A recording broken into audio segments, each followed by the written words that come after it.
Eu aprendi a ler João Cabral de Melo Neto, que inclusive teve, há 2 semanas atrás, aqui na universidade, uma peça linda com muitos poemas dele. E esse, na realidade, é um pouquinho mais sensível, que só um pouco até infantil, mas eu achei a nossa cara, eu tomar aqui a liberdade de falar um pouquinho. Que ele diz o seguinte, como tecer amanhã, como linha se põe, como se cria na manhã. Um galo sozinho não tece uma manhã. Ele precisará sempre de outros galos, de um que apanhe esse grito que ele e o lance a outro, que o lance a outro, que apanhe o grito de outro galo e lance a outro. Que com muitos galos se cruzem os fios de sol de seus gritos de galo, para que amanhã, desde uma teia tênue, se vá tecendo entre todos os galos, se encorpando em tela, onde entre todos, no todo, que plana livre da armação, amanhã todo de um tecido tão aéreo, que tecido se eleve por si, luz de balança. Então eu agradeço muito a todos vocês que participaram e continuar discutindo essa construção de uma luz, de uma manhã desse processo que realmente a gente precisa engajar. Bom, então, e é com muita honra, sinceramente, que estou aqui para apresentar os 2 professores, professor da casa e um professor convidado, conforme orientações nós vamos lugar o professor, nosso companheiro argentino, iniciará as suas palestras e posteriormente o professor do Rio fazer. O professor convidado é o professor Dr. Jorge Armando Borras, advogado da Faculdade de Direito de Buenos Aires, professor de Direito Civil e Comercial da graduação e da pós-graduação do mestrado daquela universidade, membro do Instituto Ibero-Americano de Direito Processual, da Academia Nacional de Direito e da Associação Argentina de Direito Processual. Professor, muito obrigado de estar aqui conosco. É uma grande prazer. Bueno, buenos días. Les agradezco la presentación, la invitación y de alguna manera, como represento en este tiempo a la procesística argentina, porque he sido designado presidente de la Asociación Argentina de Derecho Procesal, les traigo un afectuoso saludo de procesalistas argentinos y procesalistas brasileños, que hago extensivo a toda la presencia joven que existe en esta sala, que es lo que más me gusta, porque, digamos, a partir de sembrar es como vamos a poder cosechar mejores logros, no solamente para el ámbito del derecho procesal, sino para la sociedad toda. Quiero agradecer especialmente al amigo Hermes Zanetti por esta invitación, felicitarlo por la organización y agradecerle todas las intenciones recibidas, sobre todo porque lo distingue la calidez con la que hacen las cosas y la atención que nos brindan. Ojalá nosotros podamos hacer lo mismo con ustedes. Hace poco tiempo lo invitamos a Hermes al Congreso Nacional de Derecho Procesal que se desarrolló en la provincia de Santiago del Estero, que no tiene las bellezas que tiene este lugar, porque la verdad es un lugar hermoso, pero bueno, creo que lo tratamos bien también. Tengo 20 minutos, profesora, pero 20.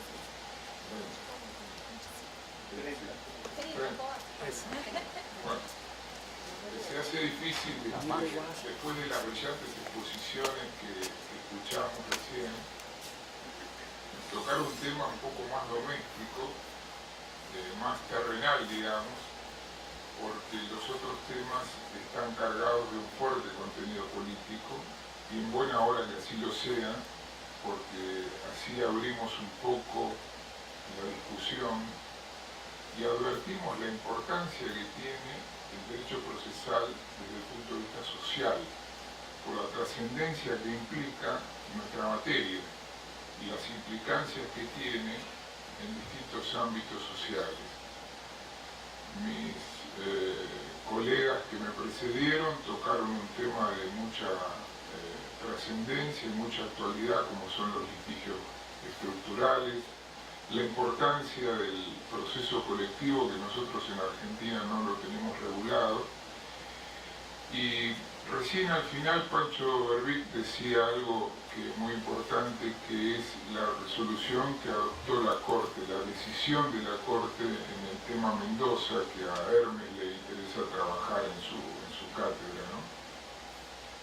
Y es que la Corte dejó de lado el Código Procesal, dejó de lado a los sistemas procesales para resolver un problema que tenía un cariz diverso, porque no se ajustó a ninguna norma del proceso, convocó a las partes, les pidió explicaciones orales, para lo cual habilitó una instancia novedosa para nosotros, luego dictó una primera sentencia, más allá de los alcances particulares de la sentencia, y escindió el proceso, lo dividió el proceso para que uno reciba una parte de un tratamiento y otro reciba otro tratamiento.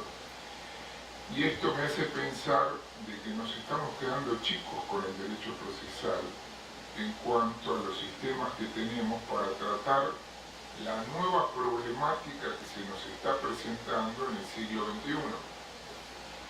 Y para parafrasear a Capelletti y para parafrasear a Pancho, les voy a decir algo que tiene un sentido similar, y es como que los hechos se nos van presentando en la realidad con una potencia tan grande, de una forma tan precipitada, tan violenta en algunos casos, como que es que estuviéramos recibiendo una especie de ataque misilístico. Y ese ataque misilístico que estamos recibiendo lo estamos tratando de combatir con una especie de carga de caballería.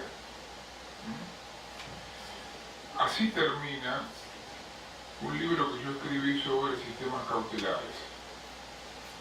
Es una frase extraída de un sociólogo y de alguna manera pretende reflejar algo que en Argentina y en Brasil nos está, digamos, costando mucho trabajo entender, que es cómo podemos brindar atención inmediata a problemas que son urgentes.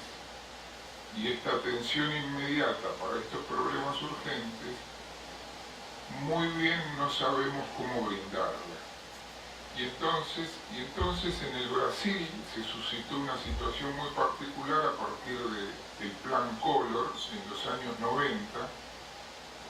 Ustedes me corregirán, Hermes, si me equivoco, pero el plan Collor de Mello pretendía sustituir la moneda y para eso retuvo el dinero de la gente en los bancos. Y entonces los abogados, cuando la gente empezó a reclamar, los abogados se vieron en la necesidad de recuperar ese dinero porque había una afectación directa al derecho de propiedad, y lo hicieron a través de medidas cautelares. Ahora, esas medidas cautelares, para que no caduquen, tuvieron que convalidarlas, entre comillas, de alguna manera a través de un proceso declarativo que convalidara lo que se había decidido cautelarmente. Pero es aquí donde surge el primer problema. Ustedes en Brasil advirtieron de que se había satisfecho la pretensión con la cautelar y se preguntaron para qué iban a iniciar el proceso declarativo posterior, porque era innecesario. Y entonces, a partir de una ley, modificaron el Código Procesal e introdujeron el artículo 273 del viejo Código Procesal y regularon lo que dieron en llamar tutela anticipada. Esto provocó un efecto enorme en Argentina, y entonces en Argentina se empezó a copiar un poco, o se empezaron a copiar los parámetros del artículo 273 del Código viejo de ustedes, pero como nosotros queremos ser más papistas que el Papa, le empezamos a agregar más condimentos. Entonces teníamos más condimentos y teníamos más requisitos. Y entonces la tutela anticipada pasó a ser una especie de híbrido que no se sabía bien en qué consistía, porque empezó siendo el efecto que provocaba una medida cautelar para pasar a ser una especie de cuasi proceso, un pseudo proceso. Y entonces el debate quedó instalado allí, sin advertir nosotros en Argentina que en la década de los 80 nosotros ya habíamos tenido un problema similar. ¿Por qué? Porque en la década de los 80, producto de una estampida inflacionaria que sucedió a partir del 1975, los mutuos hipotecarios que se celebraron sobre finales de los 70 y comienzo de los 80 establecían unos mecanismos de ajuste que combinaban la indexación del monto de la deuda más la liquidación de intereses. Esa suma provocaba que cuando el deudor pagaba, en lugar de deber menos, debía más. Estas cosas que suceden en la Argentina nos obligaron a resolver este tipo de problemas en donde se exponía la vivienda única y familiar de muchas familias a su ejecución por vía de este mecanismo que yo les traje acá. Este mecanismo que yo les traje acá es una medida cautelar que yo la considero la medida matriz de todos los sistemas cautelares. Y esto es lo que me llevó a mí a hablar de sistemas cautelares en lugar de hablar de medidas cautelares. ¿Por qué insisto en esto? Insisto en esto porque me parece que la tutela anticipada podría ser resuelta a través de estos sistemas y no a través ni de medidas ni de procesos que en definitiva no son tales. Fíjense, esta medida que en nuestro Código Procesal se llama prohibición de innovar requiere la acreditación de dos extremos fundamentales, igual que los que conocen ustedes. Por un lado, la apariencia de buen derecho, la verosimilitud del derecho, y por otro lado, el peligro en la demora.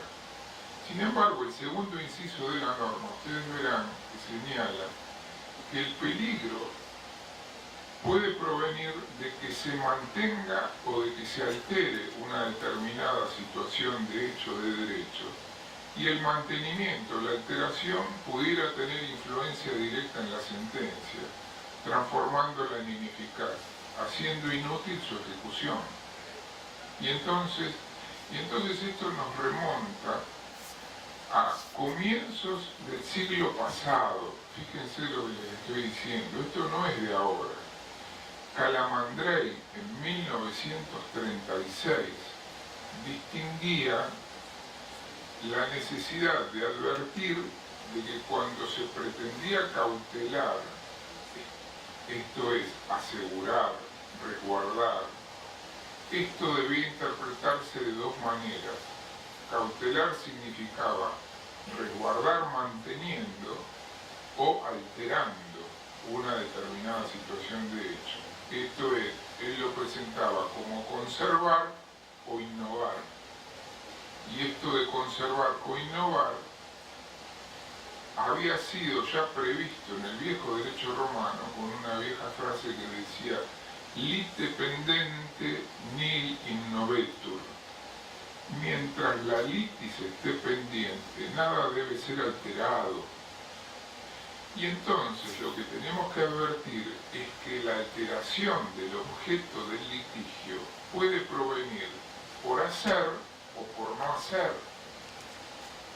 Si se mantiene una determinada situación de hecho o de derecho y de ese mantenimiento surge el perjuicio que yo quiero aventar para que la sentencia sea eficaz, evidentemente tengo que alterarla esa situación. Y esto es la faceta innovativa de esta medida. Ahora, si el perjuicio proviene de que se alteró una determinada situación de hecho o de derecho, y de esa alteración surge el perjuicio para que la sentencia se torne inútil por ineficaz, lo que tengo que hacer es mantener la situación sin esa alteración. Esto en Argentina nosotros lo tenemos reflejado en dos casos, que fueron dos casos insignes o dos casos líderes. Uno es el caso de un trabajador que perdió su antebrazo en un accidente laboral.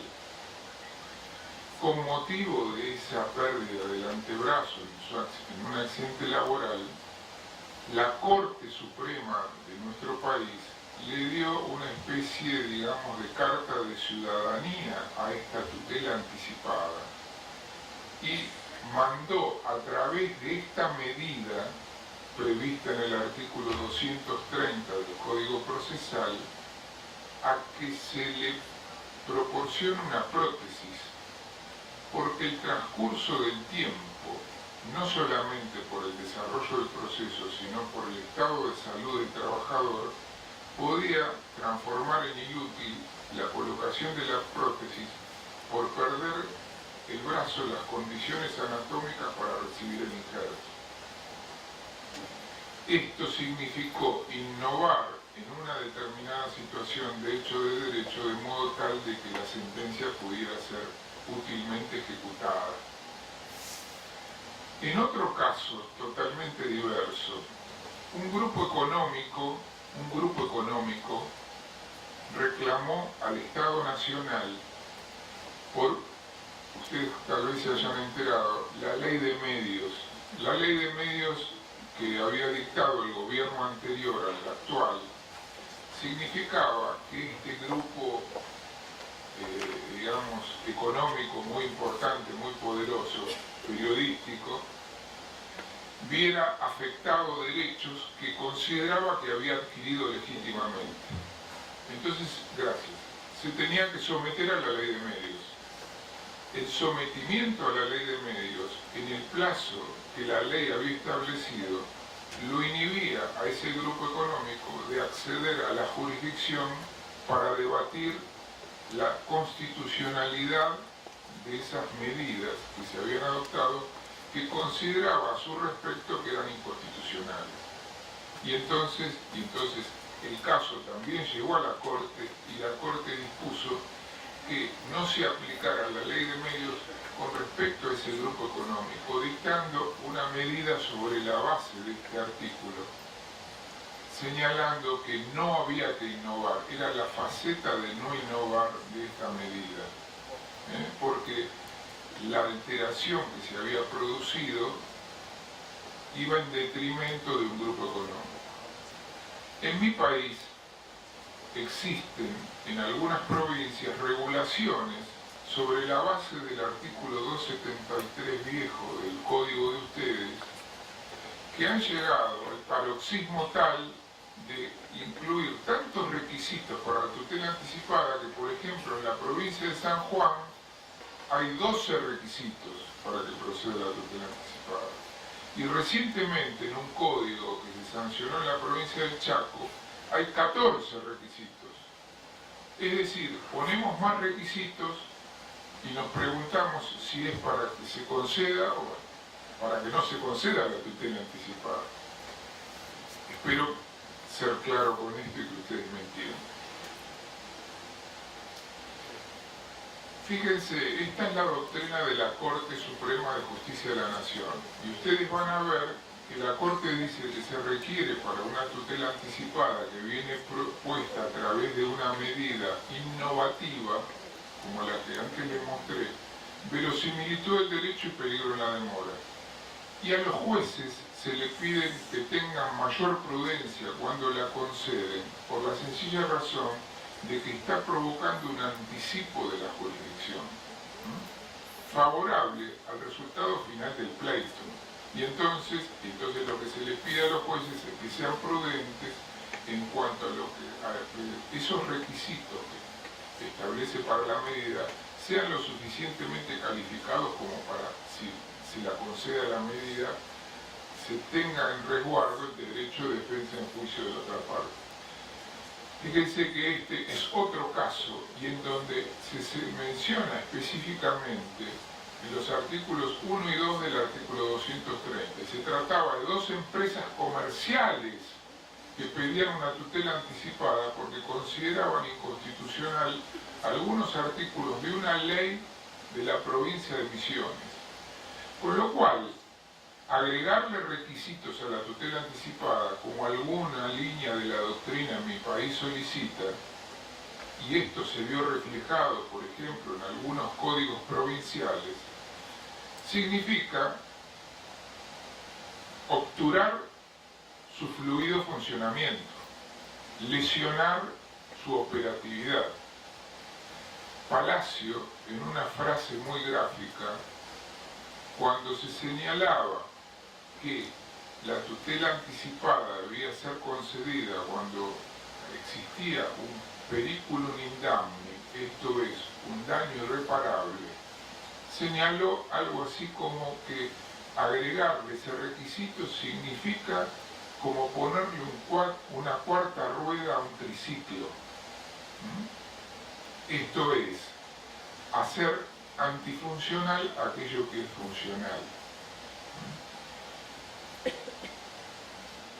La comparación de lo que ustedes tienen en la actualidad con el artículo 230 que tenemos en Argentina me lleva a esta conclusión. Fíjense, en el artículo 230 se requiere verosimilitud del derecho, peligro en la demora, y finalmente se señala que la cautela no puede obtenerse por otra vía. Ustedes han previsto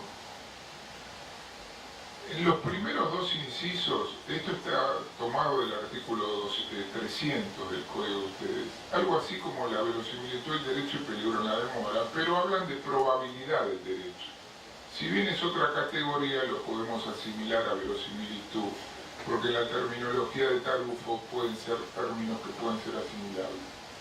Pero el segundo aspecto no habla del peligro en la demora a la luz de lo que Calamandré denominaba ordinario interprocesal. ¿Qué es lo que hay que tener en cuenta? ¿Cuánto demora el proceso? Porque el proceso, lamentablemente, es consumidor de tiempo. Esto es inevitable. Ustedes señalan que tiene que haber peligro de daño o riesgo por el resultado útil del proceso. Démosle la posibilidad de interpretarlo como peligro en la demora. El tercer requisito, exigen una contracautela. Si exigen una contracautela, estamos frente a una medida cautelar. Si estamos frente a una medida cautelar, el régimen es el de las cautelares. Y sí, eso lo dice el artículo 301. Tiene naturaleza cautelar, esta tutela anticipada que ustedes regulan. El cuarto requisito, se puede conceder sin justificación previa o con una previa justificación. Esto significa que de alguna manera será discrecional para el juez sustanciar con controversia o sin controversia la tutela anticipada que se solicita. Pero fíjense el otro requisito, que es el que genera cierta duda o cierta inconveniencia, entre comillas. Dice, no se concederá la tutela anticipada cuando haya peligro de irreversibilidad de los efectos de la decisión. Quiere decir que el caso Camacho Acosta en Brasil no podría haber sucedido. Un trabajador que sufre un accidente de este tipo parecería, por los términos en los que se concibe la norma, que no podría tener una tutela anticipada. Y entonces el tiempo que se consumiría en el proceso no permitiría que se restituya a esa persona a través del injerto de la prótesis y su reinserción en el mercado laboral. Y aquí me parece que radica el meollo de la cuestión, donde se superpone la pretensión sustancial con la cautela que se solicita. Y este me parece que es el grave problema que transitamos, tanto en Argentina como en Brasil. Y yo lo que les quiero señalar es que cuando hablo de sistemas, estoy hablando de las formas que metódicamente establece el legislador para que los principios que hacen al debido proceso legal cobren vida dentro de un ordenamiento procesal. Estos principios vienen puestos por el constituyente, surgen de la Constitución Nacional y ahora surgen también de los tratados internacionales, como el derecho a la salud que tuvo en cuenta la Corte Suprema cuando resolvió el caso del trabajador. artículo 5 de la Convención Americana, Pacto de San José. Entonces, si nosotros superponemos conceptualmente estos dos temas, esto es, la petición cautelar con la pretensión sustancial, lo que nos estamos perdiendo de vista es que se trata de dos cosas totalmente distintas. La petición cautelar está dirigida hacia la jurisdicción. La pretensión está dirigida hacia la contraparte de quien estoy esperando la obtención de una determinada prestación. Y esto se va a obtener luego de que transmite el proceso y con la sentencia definitiva, con la decisión final. No podemos confundir la provisoriedad de una cautela con la definitividad de una condena, de una decisión final. Y entonces, los sistemas me permiten adoptar estas variables de tutela anticipada para distintos tipos de circunstancias. Y esto me permite salir del marco en donde estamos debatiendo el tema, que me parece que es un marco equivocado. ¿Por qué? Porque si bien es el efecto de una cautelar, en el caso de mi país, la prohibición de innovar, con las dos facetas, la medida innovativa y la medida de no innovar, en el caso de Brasil hay una obturación cuando se habla de la tutela de urgencia, porque no se permite la irreversibilidad de la medida para la decisión final. Y entonces hay casos en donde no la podemos tomar. Y entonces dejamos desprotegido a aquel que está siendo vulnerado por el derecho que se le desconoció. ¿Y esto cómo lo solucionamos? Miren, en mi país cuando hablamos de sistemas, lo que le quiero significar es que nosotros tenemos sistemas cautelares diversificados en distintos lugares que no están concentrados en el Código Procesal únicamente. Por ejemplo, en el viejo Código Civil y en el nuevo Código Civil, nosotros tenemos un sistema cautelar para los alimentos, que son los alimentos provisorios. Esos alimentos provisorios permiten brindar una tutela anticipada. En la Ley de Procedimiento Laboral de la Provincia de Buenos Aires existe creado un sistema cautelar para el trabajador que sufre un accidente. El artículo 18 de la Ley 11.653 crea un sistema cautelar que permite que el trabajador que sufre un accidente deba ser atendido de inmediato, sufragándole todos los gastos de atención médica, prótesis, operaciones y todo lo que fuera necesario por parte de su empleador. En el Código Procesal se establece un sistema de tutela anticipada para el proceso de desalojo, sin causa, para el proceso de desalojo, cuando hubiera vencimiento de contrato, o para el proceso de desalojo en caso de intrusión, o para el proceso de desalojo por falta de pago.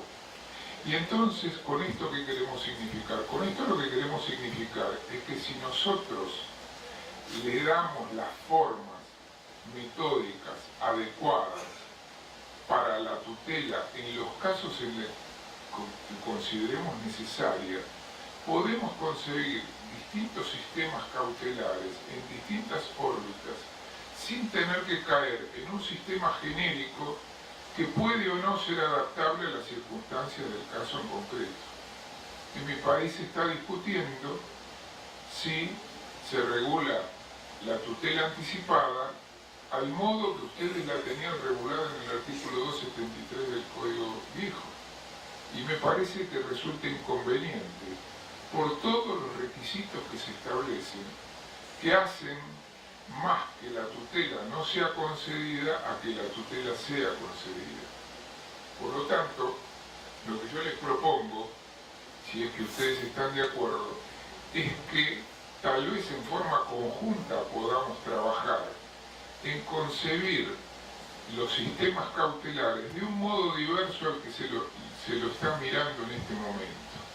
El profesor Dinamarco ha escrito que los sistemas, mejor dicho, que las medidas cautelares, cuando se trata de medidas anticipatorias, se distinguen, porque las medidas cautelares se dirigen al proceso y las medidas anticipatorias se dirigen a la protección de la persona. El amigo Daniel Mitidiero ha dicho que para regular las medidas anticipatorias se tienen que crear técnicas adecuadas, que resulten atípicas. Me parece que estamos hablando el mismo idioma. Me parece que lo único que tenemos que hacer es ponernos de acuerdo solamente en el lenguaje, que es la herramienta con la que trabajamos. Porque cuando hablamos de sistemas, estamos hablando de formas que metódicamente tiene que estructurar el legislador en beneficio de la gente, no en contra de la gente. No hay que crear más requisitos para la concesión de una tutela anticipada, sino que hay que proteger a la gente cuando vea vulnerados sus derechos, abriendo los cauces de modo tal de que la jurisdicción tenga un papel mucho más protagónico y activo para brindar esa protección. Y si esa protección es provisional, no la tenemos que confundir con la satisfacción final. ¿Por qué? Porque lo que está en juego entre la satisfacción provisional y la final es el derecho de defensa en juicio que le cabe al afectado por la medida, que si la consiente nos va a permitir hacer un proceso abreviado. Y este es el otro desafío, trabajar en un proceso urgente, que sea un proceso abreviado, y tal vez la llave para esto pueda ser un sistema de tutela anticipada con un diferimiento para el contradictorio posterior que permita el cierre en caso de que no exista contradicción por el afectado por la medida. Les agradezco, espero haber cumplido con mi tiempo y les pido disculpas si me excedí.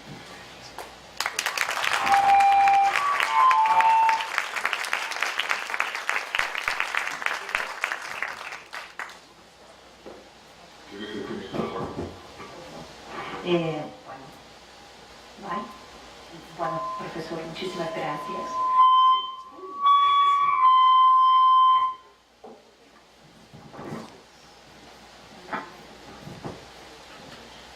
Bueno, profesor, muchísimas gracias por la brillantez de la conferencia. Pido perdón porque no le presenté como presidente de la asociación. Te pido perdón porque fue culpa de los hoteles que salí. Broma, no fue. Y luego la importancia, y me pareció muchísimo interesante toda la metodología de la presentación, donde se parte de la problemática de las cautelares del sistema, el análisis comparado, ¿no?, que es fruto de este congreso, y justo la búsqueda por una solución conjunta. Le agradezco muchísimo, parabéns. E antes de dando continuidade à nossa mesa, apresento o professor da casa, nosso companheiro aqui já de algum tempo, de alguns desafios, também representante dessa escola capixaba, né, que eu tenho muito orgulho desses meninos aqui do mestrado, da graduação, desse crescimento enorme da análise, do debate, do processo aqui no Espírito Santo. O professor Rodrigo, ele é formado pela casa, mestre pela PUC de São Paulo, doutor pela FADISP, pós-doutor aqui na casa. Enfim, produz enormes obras de relevância fundamental para o nosso estudo em processo civil. Então, sem mais, passo a palavra ao professor. Não sei se é bom dia ou boa tarde. Eu vou ser muito breve, tentar ser bem curto. Está todo mundo ouvindo bem?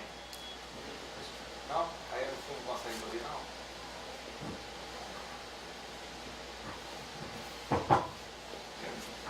Pra falar a verdade, eu estou tão cansado que eu preferia até conversar, porque eu acho que esse aqui que está dando a mesmo desligar, está dando microfonia. Bom, Queria dizer o seguinte, eu vou ser bem breve, eu vou falar em 20 minutos, vai ser um tema muito, muito difícil. Tem um microfone aqui que não está... Um microfone aqui que está dando... Que, na verdade, a minha ideia era falar sobre um outro tema, mas foi um pedido do Zanetti para eu tentar falar sobre os procedimentos especiais, tentando encaixar nesse painel. Mas antes de falar, eu queria fazer alguns registros que eu acho importantes. E a alegria de eu estar aqui nesse evento, aqui nesse importante evento. Que eu jamais imaginei quando eu vim para essa casa, que eu sou fruto dessa casa, em 1986. E hoje, assim, eu vi alguns pontos aqui, eu vi muito interessante. A Valesca foi minha colega de turma. Né? Não, foi minha colega de turma. Então nós somos da mesma turma da graduação. O professor Cláudio Madureira, que estava aqui, foi meu aluno. E foi meu aluno num período, preste atenção que isso é importante, em que a faculdade não tinha professores. Eu fui requisitado como professor voluntário. Então nem se conseguia imaginar de ter um congresso dessa forma. E o Zanetti lembrou aqui dessa passagem em 2007, quando nós não fazíamos parte da casa, né, do programa oficialmente, e numa dedicatória nós fizemos o compromisso que nós iríamos um dia ser professores dessa casa. Então eu me sinto muito feliz, estou muito cansado, eu cheguei 2h pouco da manhã de um outro evento internacional, que foi um evento Brasil-Itália, em que eu estive representando aqui a nossa universidade, dentro de uma linha de pesquisa, que é a linha de pesquisa que vai envolver o que a gente fala aqui, o que veja que se falou sobre processo estruturante, mas uma outra faceta que envolve isso, que é a relação de direito material com o processo. Como eu falei, o Zanetti me pediu para falar sobre um tema que é extremamente difícil, já tenho certeza do insucesso, ou pelo menos da minha incompreensão do que eu vou dizer dado ao tempo. Mas o que é um ponto que mesmo que a gente não consiga compreender, que é fundamental, a gente ter uma dimensão, que é falar sobre procedimentos especiais. E por que isso, falar sobre procedimentos especiais? Vejam a importância, que a fala do professor para mim foi muito importante. Nós nos habituamos no passado, isso é muito importante entender, a um procedimento padrão. E esse procedimento padrão, ele era suficiente para resolver a maioria dos litígios. Porque a complexidade da sociedade na época, aquele procedimento padrão, ele dava uma resposta. E quando não dava uma resposta, nós tínhamos o quê? Determinados procedimentos especiais.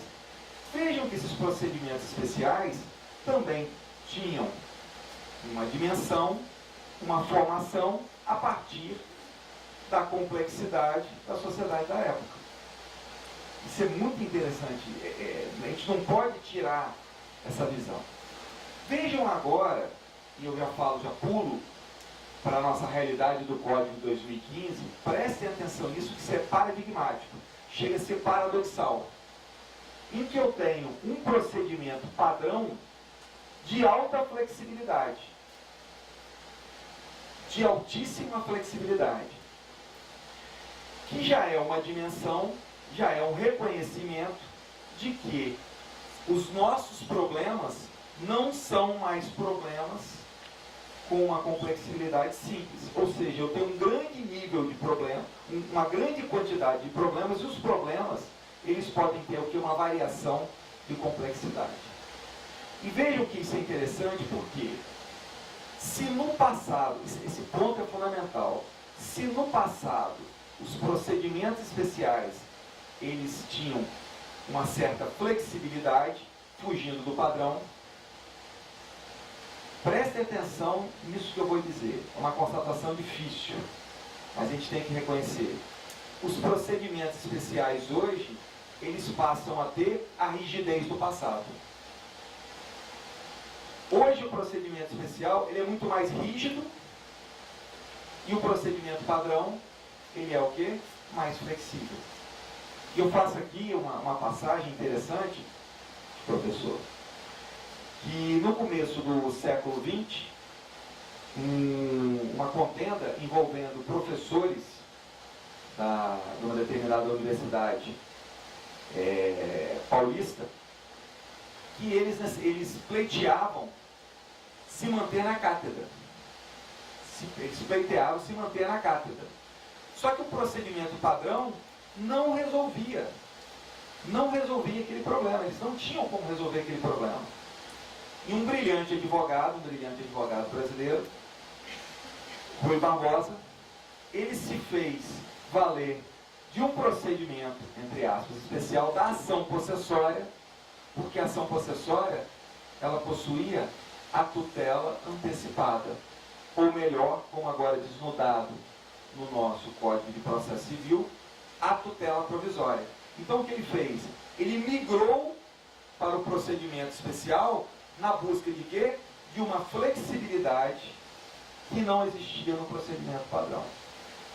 Veja como é que a tutela antecipada, a tutela provisória, ela é, de certa maneira, isso é muito importante entender, a tutela antecipada, a tutela provisória, eu vou utilizar essa expressão como gênero, ela é, na verdade, a migração de uma técnica que já era prevista nos procedimentos especiais. Vejam que no Código 73, nós tínhamos, por exemplo, embargo de terceiro. Eu já tinha o quê? Uma tutela provisória. Ação possessória.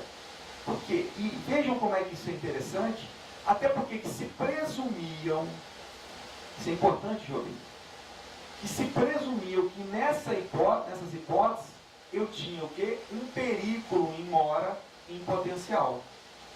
Veja que não é à toa que nós só tínhamos a tutela provisória quando envolvia ação possessória de menos de ano e dia. E por que menos de ano e dia? Fazendo os estudos do direito romano, porque isso nunca ninguém me explicou na faculdade, ano e dia era o tempo suficiente para que uma plantação se estabelecesse ou que uma obra tivesse o quê? Muito adiantada e possivelmente já servindo de habitação.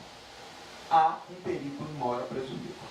Então nós importamos uma técnica do procedimento especial para o padrão. Isso é interessante, veja.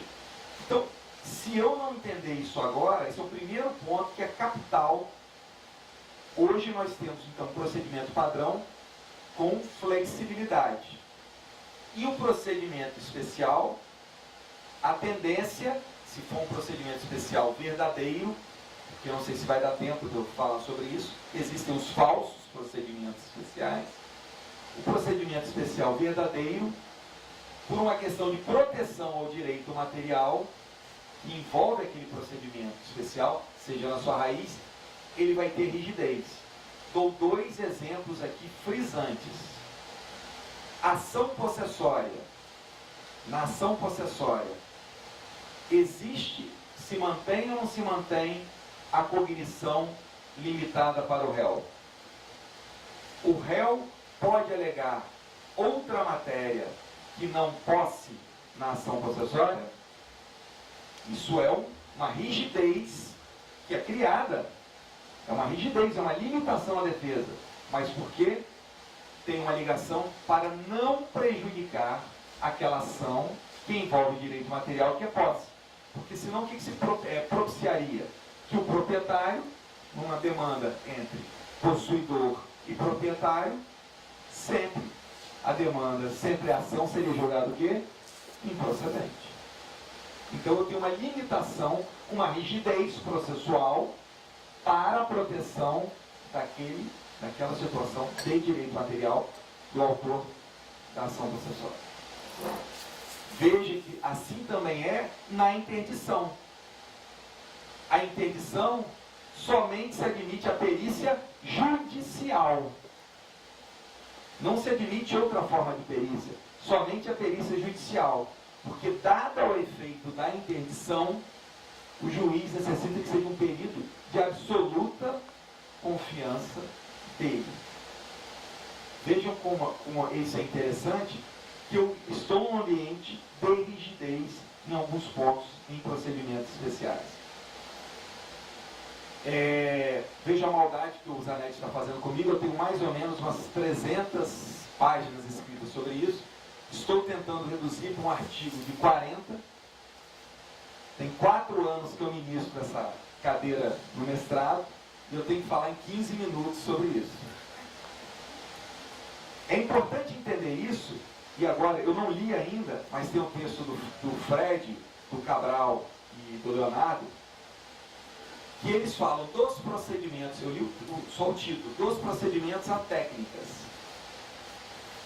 Pelo que eu entendi pelo título, os autores dizem que os procedimentos especiais hoje se transformaram em técnicas. Isso é verdade em muitos casos.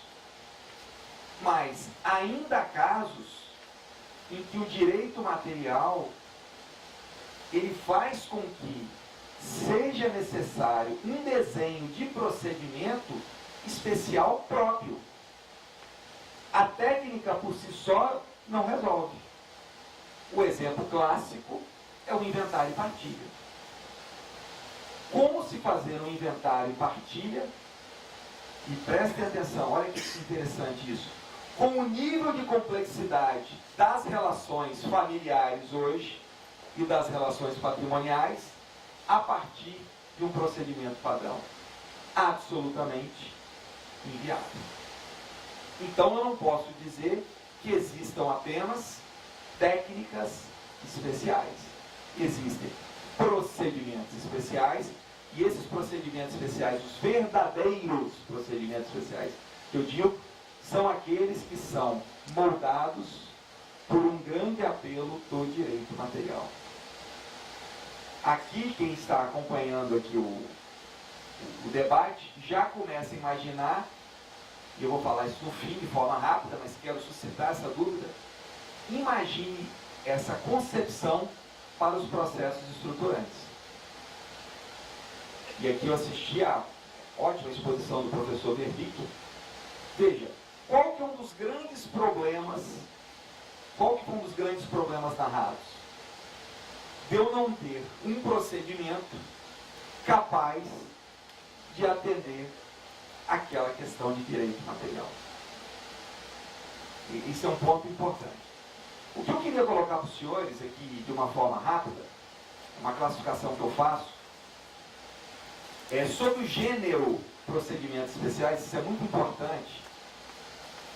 Eu não vou poder me alongar, mas pelo menos fica a dica para os senhores localizarem sobre a rúbrica, sobre o título procedimentos especiais. Nós vamos poder encontrar 4 figuras totalmente distintas. E são consequências distintas que nós temos. A primeira que eu já disse, os procedimentos especiais verdadeiros. Aqueles que estão ligados, efetivamente, ao direito material. Tem outros que, na verdade, não são procedimentos especiais. São simplesmente técnicas. É uma técnica que o legislador, isso não envolve direito material. Não envolve direito material. É uma técnica que o legislador optou. Utilizando os exemplos que eu já disse aqui, veja, a questão da tutela provisória nos embargos de terceiro. É uma técnica muito específica. Eu preciso falar em perigo in mora, ou ele já traz um perigo in mora presumido? Vejam qual a importância disso. Se eu importo essa técnica dos embargos de terceiro, e um dos casos clássicos em que eu estou utilizando do embargo de terceiro é para a proteção da meação, em caso de relação conjugal. Se eu importo essa técnica, o que eu tenho? Eu não preciso ter um procedimento especial, mas eu posso ter uma técnica que vai ser capaz de proteger o quê? As hipóteses em que a meação se ver o quê? Em risco. Então eu tenho uma técnica processual. Nós temos vários exemplos. Eu vou tentar chegar mais adiante, eu só quero tentar colocar quais são os 4. Mas vejam, quando eu estou falando sobre essa técnica processual dos embargos de terceiro, olha como eu consigo extrair, olha professor Zanetti, eu extraio e coloco em outro processo. Só que eu tenho técnicas processuais, que eu chamo de técnicas processuais aglomeradas, que elas são tão aglutinadas, elas são tão complexas, que eu não consigo extrair, mas elas não estão ligadas a direito material. Um exemplo, o exemplo que eu coloco. A ação monitória, ação entre aspas, a tutela monitória. A tutela monitória, ela envolve direito material? Se eu não utilizar a tutela monitória, eu tenho outros caminhos? Tem.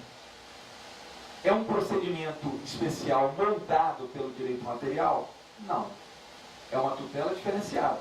É uma técnica, olha só, olha como é que a gente fala. É uma técnica processual diferenciada, aglutinada. Tanto que eu não consigo pegar e importar a tutela monitória e encaixar em um outro procedimento. Porque é um nível de complexidade. É uma técnica processual complexa. Estou acabando. Um quarto que é mais fácil.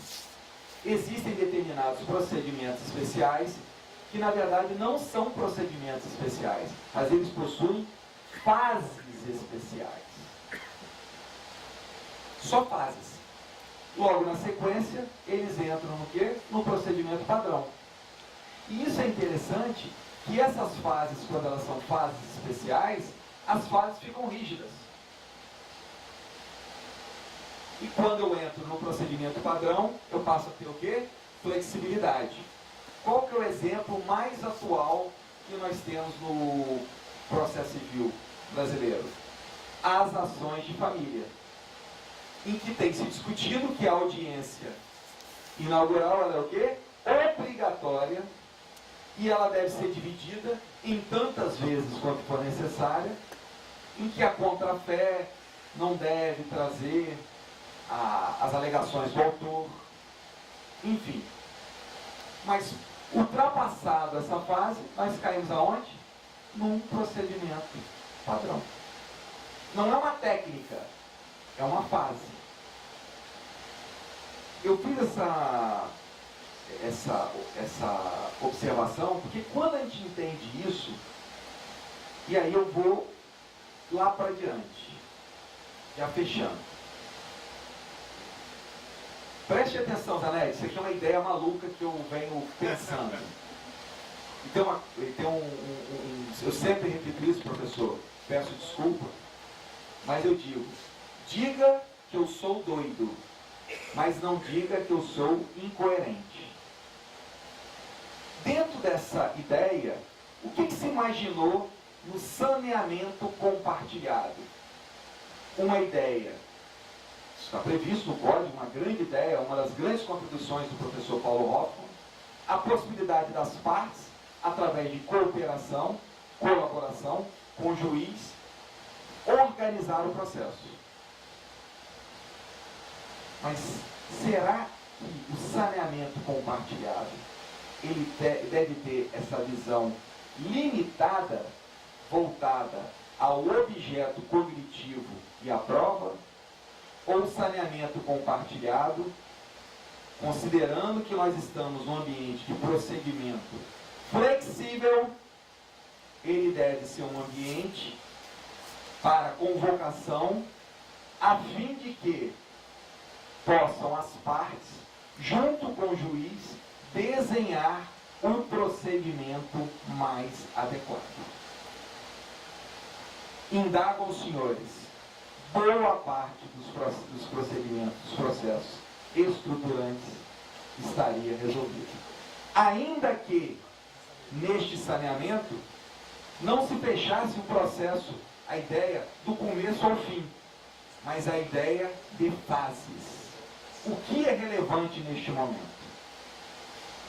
Veja, é uma ideia de se estudar procedimentos especiais a partir de uma modernidade do nosso contexto e da complexidade das nossas relações, faz com que os procedimentos especiais eles sejam absolutamente úteis, modernos para a nossa sociedade.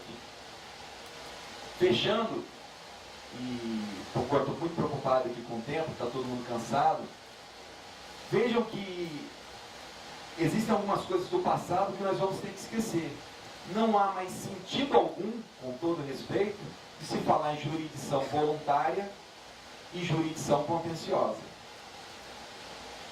Até porque muitos casos que são colocados, ao menos no Brasil, como jurisdição voluntária, são contenciosos. E alguns casos colocados como jurisdição contenciosa, me parece, e mesmo na concepção antiga, é voluntária. Isso é uma classificação absolutamente sem qualquer sentido. Ó, coloquei no meu horário aqui. Sem qualquer sentido para um procedimento, para um processo moderno. Mas essa concepção vai nos ajudar mais ainda a compreender que determinados procedimentos que nós temos hoje aí, eles possuem técnicas. Eles são marcados por técnicas que nós podemos extrair. Eu vou falar algumas rápidas aqui. O que é a ação de uso capião? A ação de uso capião é uma ação do possuidor contra o titular de direito real, em regra o proprietário, cumulada com uma ação demarcatória. Por isso que é um procedimento especial. Quando a gente pensa quando a técnica, eu identifico o que é um mandado de segurança. O mandado de segurança, gente, eu vou falar, vocês podem fechar os olhos, vocês vão ver o mandado de segurança na frente de vocês. Ele é um processo documental em que só admite julgamento antecipado. É uma técnica. É isso.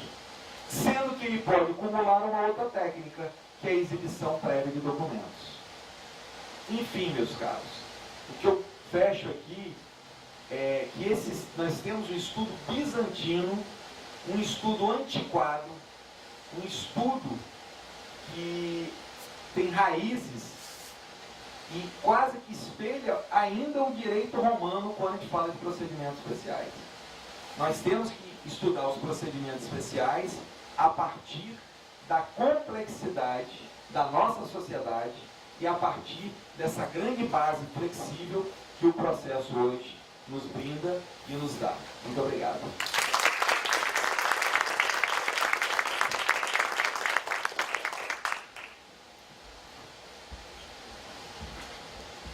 Bom, acredito que nós não poderíamos terminar esse seminário tão bem como acabamos de fazer. Então, eu agradeço muito ao professor Rodrigo, acho que ele foi demonstrado a necessidade de integração de ideias, de integração de pensamentos, de desafios. Eu gosto muito de uma frase: todo fim é o suspiro de um novo começo.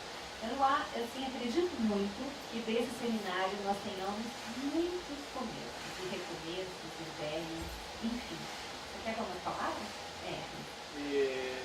Eu vou fazer um encerramento. Eu não sabia se eu teria. Não, o encerramento é muito formal. Na verdade, eu quero tecer algumas só palavras. Nós estamos gravando isso, né? Então, a ideia é essa. Fazer só algumas observações ali. Vou precisar usar o computador para...